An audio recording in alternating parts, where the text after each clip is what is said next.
Take a potato.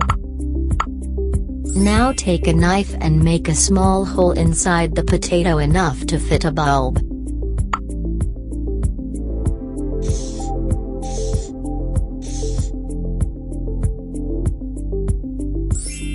Take 2 magnets and place on each side of potato. Take a copper wire. Now insert the copper wire into these magnets and insert ends into potato.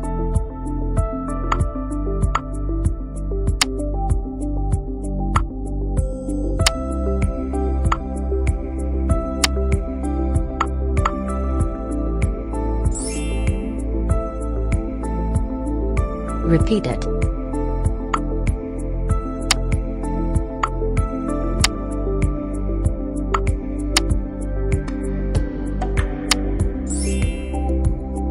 Now place the bulb in the hole.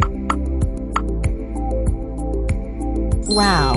See, potato can be used to generate electricity. Moral is, potato juice contains many water-soluble chemicals that may cause a chemical reaction with one or both of our copper wire. So we get some electricity from that.